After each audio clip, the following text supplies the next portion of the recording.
Top bowler Mohammed Shami తాజా తన retirement వార్తలతో ఒక్కసారిగా వైరల్ అయ్యారు.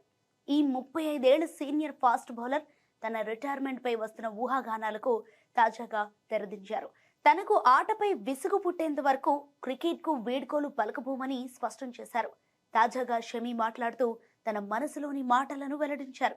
ఈ సందర్భంగా ఆయన మాట్లాడుతూ, నేను అలసిపోయినప్పుడు నా నిర్ణయాలు నేనే తీసుకుంటాను, కానీ ప్రస్తుతానికి నేను రిటైర్మెంట్ గురించి ఆలోచించడం కూడా లేదంటూ, ఎందుకంటే అలాంటి ఆలోచనలు మిమ్మల్ని మానసికంగా బలహీనపరుస్తాయని అన్నారు. ఇక మరోవైపు రిటైర్మెంట్ నిర్ణయం పూర్తిగా తన సొంత నిర్ణయమని, ఎంపిక వయసు గాయం కారణంగా కాదని ఆయన ఈ సందర్భంగా పేర్కొన్నారు. మీరు రిటైర్మెంట్ గురించి ఆలోచిస్తున్నారంటే మీరు అలసిపోయారని అర్థం.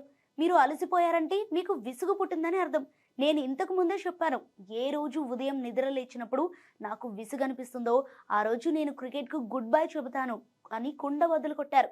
ఆసక్తికరమైన విషయం ఏంటంటే, షమి చివరిసారిగా 2025లో నిర్వహించిన ఐసీసీ ఛాంపియన్స్ ట్రోఫీలో భారత్ తరపున ఆడాడు. బెంగాల్ తరపున 67 వికెట్లు తీసి దేశీయ క్రికెట్లో అద్భుత ప్రదర్శన చేసినప్పటికీ నాటి నుంచి ఈ స్టార్ బౌలర్ దాదాపు ఏడాదిగా టీమిండియా జట్టులోకి రాలేకపోయాడు.